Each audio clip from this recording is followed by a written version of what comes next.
आज के डेट में बिहार की तरफ से एक अपडेट आई है जो जूनियर इंजीनियर के रिलेटेड है। सामान्य प्रशासन विभाग जनरल एडमिनिस्ट्रेशन डिपार्टमेंट की तरफ से ये नोटिस जारी की गई है। इसमें डिटेल्स में सभी कुछ बताया गया है, मैं आपको इस वीडियो में बताने वाला हूँ। इसमें मेजर चेंज किए गए हैं। जो सिलेक्शन प्रोसेस है बिहार के जेई जूनियर इंजीनियर जो भी बिहार से रिलेटेड आती है उसके सिलेक्शन प्रोसेस में मेजर चेंज किया गया है। वो इस वीडियो में आपको इसका ऑफिशियल नोटिस ओपन करके मैं आपको दिखाने वाला हूँ। तो वीडियो को अभी तक लाइक नहीं किया तो जरूर से एक लाइक कर दीजिए और इसी तरह के वीडियो देखने के लिए आप लोग चैनल को सब्सक्राइब करके रख सकते हैं। कोई भी लेटेस्ट अपडेट या नोटिस पीडीएफ के लिए टेलीग्राम चैनल से ज्वाइन होकर के रह सकते हैं। वीडियो के डिस्क्रिप्शन में और कमेंट सेक्शन में लिंक दिया गया है, देख सकते हैं। ये बिहार सरकार का सामान्य प्रशासन विभाग का जनरल एडमिनिस्ट्रेशन डिपार्टमेंट का ऑफिशियल नोटिस है। इसमें अभी डिटेल्स में दिया गया है। इसमें आप लोग यहाँ पर प्रेषक दे सकते हैं। सरकार के अपर सचिव जो सेवा में ये सभी लोग को इसमें अभी इन्वाइट किया गया है एक मीटिंग के लिए, जिसमें कि पथ निर्माण विभाग, लघु जल संसाधन विभाग, भवन निर्माण विभाग, नगर विकास एवं आवास विभाग, जल संसाधन विभाग, ग्रामीण कार्य विभाग, लोक स्वास्थ्य अभियंत्रण विभाग और योजना एवं विकास विभाग, ये सभी डिपार्टमेंट का ही वैकेंसी बीटीएससी जेई में भी है और इसी सभी को आपको मीटिंग के लिए बुलाया गया है। यहाँ पर डेट देख सकते हैं 25/8/2022 का डेट दिया गया है। विषय में लिखा गया है कि कार्य विभाग में कनीय अभियंता के पद पर नियुक्ति की प्रक्रिया में संशोधन के बिंदु पर विचारण हेतु दिनांक 26/8/2022 को अपराह्न 4:30 बजे आयोजित बैठक के संबंध में। तो कल के डेट में 4:30 बजे एक मीटिंग रखा गया है जनरल एडमिनिस्ट्रेशन डिपार्टमेंट में के ऑफिस में। तो वहाँ पर ये सभी जो इसके सचिव हैं ये सभी पार्टिसिपेट करेंगे इसमें, और इसमें किस मुद्दों पर चर्चा होगा वो नीचे में दिया गया है।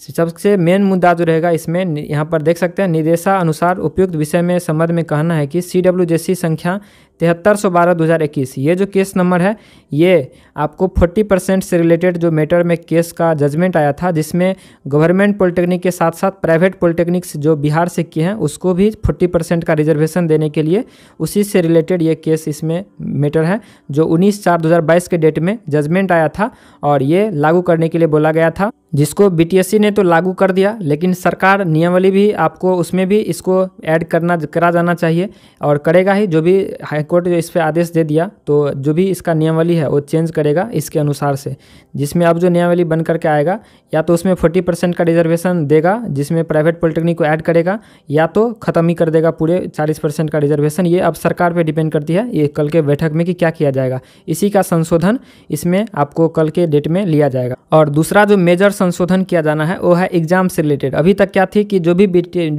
भी बिहार में जूनियर इंजीनियर की जो भी वैकेंसी आती थी, चाहे वो संविदा के आधार पर हो या परमानेंट हो, उसमें आपको मार्क बेसिक पर आपको वैकेंसी देखने के लिए मिलती थी। उसमें कोई भी एग्जाम्स का प्रावधान नहीं था, लेकिन अब जो भी वैकेंसी आएगी उसमें एग्जाम्स का प्रावधान कर दिया गया है। उसमें आप एग्जाम्स के आधार पर ही आपको जॉब मिलने वाली है, जो आगे की नोटिस में बताया गया है। इसमें आपको लिया गया है कि उपयुक्त प्रस्तावित संशोधन पर विचार हेतु प्रधान सचिव सामान्य प्रशासन विभाग के कार्यालय कक्ष में 26/8/2022 को 4:30 बजे बैठक का निर्धारित की गई है।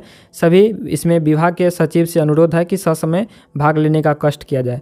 उसके बाद की जो नोटिस है इसमें यह लिखा गया है, इसमें आपको विषय में आप लोग पढ़ सकते हैं कि कार्य विभागों में कनीय अभियंता के पद पर नियुक्ति की प्रक्रिया में संशोधन के संबंध में सबसे पहले इसमें लिखा गया है, दिया गया है कि पहले जो सिलेक्शन प्रोसेस था वो क्या था वो इसमें लिखा गया है, और जो अब संशोधित करके नया बनने वाली है उसको भी इसमें दिया गया है, वो भी इसमें दिया गया है। तो सबसे पहले मैं आपको बता दूं कि पहले क्या सिलेक्शन प्रोसेस थी। तो सभी को पता था कि मार्क बेसिक पर आपका सिलेक्शन होता था, जिसमें आप भी जो डिप्लोमा और इसके इक्विवेलेंट आपका जो भी क्वालिफिकेशन था उसमें आपका 75% आपका अंक मिलता था, और जो संविदा के आधार पर काम किए हैं उनको 25 अंक मिलता था। टोटल 100 अंक पर आपका सिलेक्शन होती थी। ये पहले की जो आपका सिलेक्शन प्रोसेस था वो था। और दूसरा चीज़ था इसमें कि आपको बिहार जल संसाधन विभाग अवर अभियंत्रण संवर्ग भर्ती की नियमावली जो थी 2015, इसके अनुसार से जो 40% का रिजर्वेशन था वो सरकारी पॉलिटेक्निक संस्थान से जो भी पास किए हैं डिप्लोमा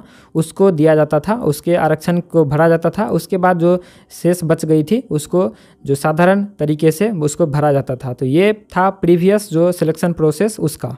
इसी से रिलेटेड जो हाईकोर्ट जजमेंट दी है उसका भी यहाँ पर जिक्र किया गया है कि उपयुक्त चयन प्रक्रिया संबंधी प्रावधान को संशोधित किए जाने के बिंदु पर माननीय उच्च न्यायालय द्वारा कतिपय न्यायादेश पारित किए गए हैं।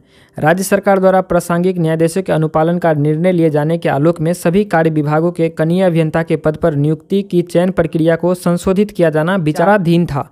उसके बाद 3 नंबर पॉइंट में लिखा गया है कि अतः सम्यक विचारोपरांत सभी कार्य विभागों के कनीय अभियंता, असैनिक, यांत्रिक, विद्युत, सिविल, इलेक्ट्रिकल, मैकेनिकल से संबंधित संवर्गीय नियमावली में निहित चयन की प्रक्रिया सिलेक्शन प्रोसेस से संबंधित प्रावधानों को निम्नवत संशोधित किया जाता है। अब इसका रिवाइज किया गया है, इसका सिलेक्शन प्रोसेस, जो नया सिलेक्शन प्रोसेस है वो ये लागू होगा। चयन की प्रक्रिया यहाँ से अब न्यू सिलेक्शन प्रोसेस यहाँ पर दी गई है, जिसमें लिखा गया है कि कनीय अभियंता, असैनिक, यांत्रिक विद्युत, junior engineer, civil electrical mechanical संवर्ग के मूल कोटि कनीय अभियंता के पदों पर चयन बिहार तकनीकी सेवा आयोग द्वारा आयोजित ऑनलाइन प्रतियोगिता परीक्षा में प्राप्त अंक के आधार पर आयोग द्वारा किया जाएगा। तो अब ये साफ हो गया कि अब जो भी वैकेंसी आएगी जूनियर इंजीनियर की, वो आपको बिहार तकनीकी सेवा आयोग के द्वारा ही किया जाएगा और वो आपको ऑनलाइन सीबीटी एग्ज़ाम्स कंडक्ट करवाया जाएगा। उसमें जो आप मार्क स्कोर करेंगे उसके आधार पर आपका सिलेक्शन होने वाली है। लेकिन जो पिछले जो वैकेंसी में था कि आपका 25 मार्क आपको दिया जाता था जो संविदा पर काम किए हैं उन लोगों को, तो वो एज इट इज़ रहेगा ही, वो इसमें दिया गया है, आप लोग यहाँ पर देख सकते हैं। जिसमें आप लोग को अब जो मेगा सूची जो तैयार किया जाएगा इस आधार पर होगा। पहला जो होगा, आयोग द्वारा आयोजित ऑनलाइन परीक्षा में प्राप्त अंकों की जो अधिमानता होगी वो 75 अंक आपको मिलेगा, और जो भी आप जो संविदा पर काम किए हैं उसको 25 अंक दिया जाएगा, और ये टोटल 100 मार्क्स पर अभी भी आपका सिलेक्शन होने वाली है। तो इसमें क्या है कि आपको जो ऑनलाइन एग्ज़ाम्स होगा उसमें जो भी आप मार्क स्कोर कीजिएगा उसका 75% ही लेगा, और 75% लेगा और 25 अंक आपको ये देगा, दोनों को मिला करके आपका इसमें सिलेक्शन होने वाली है। इसको आप इस तरह से कैलकुलेट कर सकते हैं, जैसे कि अगर आप लोग परीक्षा में जो भी मार्क आप स्कोर किए, जैसे कि मान के चलिए 100 मार्क का आपका एग्ज़ाम हुआ, 100 मार्क में अगर आप लोग 75 मार्क्स अगर स्कोर करते हैं तो इसका जो पॉइंट बनेगा इस तरह से होगा 75 डिवाइडेड बाय 100 इंटू 75। तो इस तरीके से जो भी पॉइंट आएगा वो आपको 75 अंक में मिलेगा, और अगर आपके पास एक्सपीरियंस होगा तो 25 अंक आपको ये मिलेगा। दोनों को ऐड करके जो पॉइंट मिलता है, जैसे अभी था जो भी आपका डिप्लोमा में परसेंट था उसका 75%, और जो एक्सपीरियंस था संविदा वालों का उसको 25 अंक जोड़ करके आपको जो फाइनल पॉइंट बनता था उसी के आधार पर सिलेक्शन हुआ था। इसी सेम चीज़ खाली आपको जो डिप्लोमा में जो भी आपका मार्क है वो आप कर दिया गया है कि आपका जो भी मार्क आएगा जो एग्जाम्स में उसके आधार पर आपका इसमें सिलेक्शन होने वाली है। उसके बाद 4 नंबर पॉइंट में आप लोग पढ़ सकते हैं, कनीय अभियंता के पद पर नियुक्ति हेतु आयोग द्वारा विज्ञापन प्रकाशित किया जाएगा तथा ऑनलाइन प्रतियोगिता परीक्षा के आधार पर उपयुक्त उपखंडिका 2 में विहित रीति के से अंकों का निर्धारण करते हुए सुयोग्य उम्मीदवार का चयन कर नियुक्ति हेतु अनुशंसा की जाएगी। तो ये जो अभी सिलेक्शन प्रोसेस अभी निकाला गया रिवाइज करके, ये आपको इसके लिए नया विज्ञापन प्रकाशित किया जाएगा। उसमें आपको ऑनलाइन आवेदन, ऑनलाइन आपका एग्ज़ाम्स के आधार पर आपका सिलेक्शन होने वाली है। जो अभी बीटीएससी जेईई की ऑनगोइंग रिक्रूटमेंट प्रोसेस चल रही है, इसके रिलेटेड अभी इसमें कोई भी चीज़ जिक्र नहीं किया गया है कि जो अभी ऑनगोइंग रिक्रूटमेंट प्रोसेस बीटीएससी की चल रही है इसमें ये लागू होगा कि नहीं होगा, ये कोई भी अभी इसमें जिक्र नहीं किया गया है, और इसमें नहीं ही लागू होगा क्योंकि ये जो वैकेंसी अब आएगी, जो भी आएगी बीटीएससी के थ्रू या दूसरे भी वैकेंसी आएगी पीआरडी, एलआरसी या जिसमें भी जूनियर इंजीनियर की वैकेंसी आएगी, अब सभी में आपको एग्ज़ाम्स के लिए एग्ज़ाम्स के आधार पर आपको जॉब मिलने वाली है।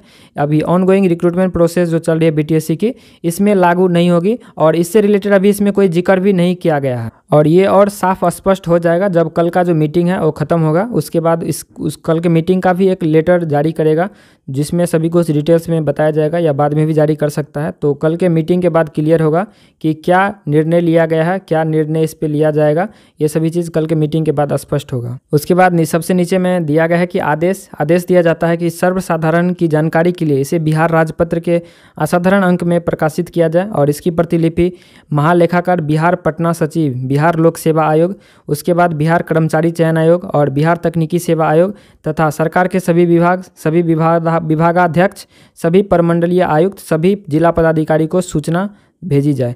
तो ये आपको गैजेट में प्रकाशित किया जाएगा। इसका जो भी अभी नियमावली चेंज की गई संशोधन, तो ये आपको जब प्रकाशित किया जाएगा तो भी आप लोग देख सकते हैं, मिल जाएगा।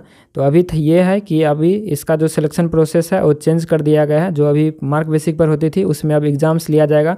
आपको पता होगा जो इससे पहले बीएसएससी एग्ज़ाम कराती थी जूनियर इंजीनियर की, और एग्ज़ाम्स के आधार पर बहाली निकली थी 2011 में, और उसको क्लियर होने में 2020 यानी कि टोटल 9 साल का समय लग गया था। जो एग्ज़ाम्स के आधार पर बहाली निकली थी बिहार जो कर्मचारी चयन आयोग के द्वारा, 3 बार एग्ज़ाम कैंसिल किया गया था, 3 बार पेपर आउट हो गया था, फिर जा करके उसका मेरिट लिस्ट बना, फाइनल सिलेक्शन हुआ, और उसका कुछ दिन पहले 2022 में भी कुछ लोग का सिलेक्शन हुआ जो सुप्रीम कोर्ट में केस किए थे, उसको कुछ लोग को ऐड किया गया था इस बीच में कुछ दिन पहले।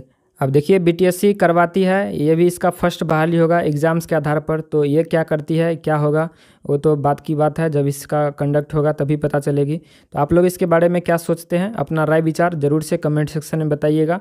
और इनसे रिलेटेड जो भी कोई अपडेट आएगी फ्यूचर में, आप लोग उसको जानने के लिए टेलीग्राम चैनल से ज्वाइन होकर रहिएगा और चैनल को सब्सक्राइब करके रखिएगा। वीडियो को ज़रूर से अपने दोस्तों के साथ शेयर कर दीजिए, जिनसे कि मुझे मोटिवेशन मिलती रहती है आप लोगों के लिए और भी अच्छी अच्छी वीडियो बनाने के लिए। मिलते हैं नेक्स्ट वीडियो में, तब तक के लिए शुक्रिया और थैंक यू।